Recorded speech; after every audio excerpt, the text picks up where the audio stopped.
Now I want to bring in Erika Okumura and Akemi Hiatt. Now, they are the nieces of Ramona Okumura.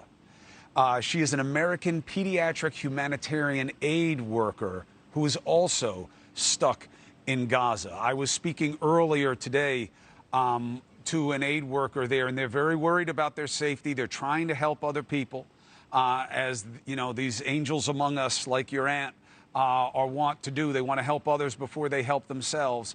What do you understand to be Ramona's situation right now? Thank you.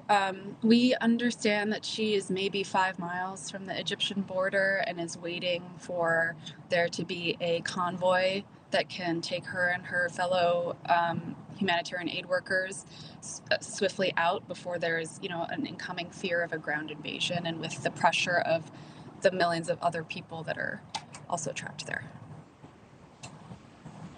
When's the last time you got to speak to her? I believe the last time we spoke to her was yesterday via text. So she doesn't have connection to the internet. It's not stable right now.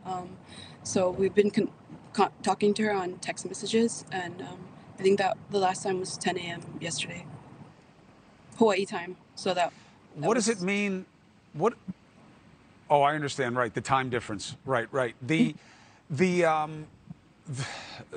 extra variable here of Egypt having closed its border, what does that mean in terms of your aunt's ability to connect with the convoy and get across? Are there exceptions being made?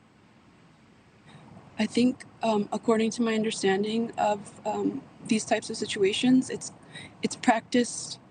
common practice to allow humanitarian aid safe passage, and it's necessary for both sides to have medics, healers there present. So I think that's what needs to happen. And if we can send a message, please let that happen. Bring Auntie Ramona home through safe passage, through a corridor for humanitarian aid. I know that her birthday was yesterday, 71 years young, and that she's living what she believes is the purpose in her life. How concerned are you about this conflictual dynamic even within the Palestinian population, where they're being told to get out, but Hamas and other religious leaders there are trying to tell people to stay? Are you concerned that your aunt may not want to leave because she cares about the people who stay behind? She certainly would like to be able to escape so that she can continue her work. Her work involves creating prostheses for children, so she usually would not be there during an active ward's time. She happened to be there on a routine mission, and she's been trapped. So she is with a lot of other aid workers, Americans and civilians, who are all pushing to leave, and she's currently in a UN building where she's with, I think, like about 800 other people all trying to do the same thing.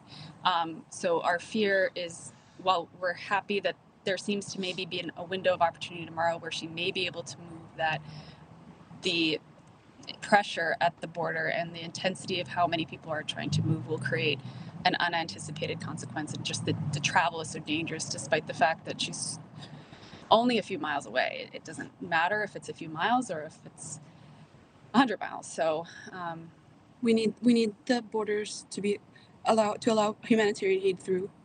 That's what we need, the Egypt border to have a ceasefire and to allow humanitarian aid, which is my Auntie Ramona, who's dedicated her life to helping children in the United States and veterans and everyone who needed a limb.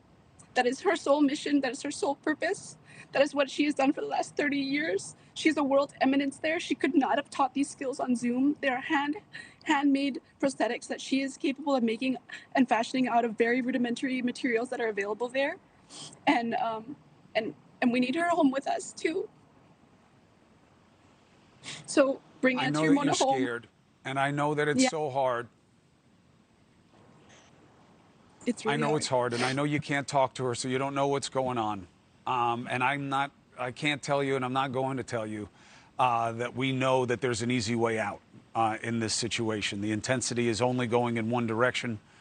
Hopefully there'll be some discernment on the ground of among the troops, and that the aid workers understand the situation, and they'll be in big numbers, so they're identifiable as that. Hey, thank you for watching. Please go to newsnationnow.com, newsnationnow.com, and you can find News Nation on your television provider. And don't forget to click the red subscribe button down below. Then you will get more of News Nation's fact-driven coverage.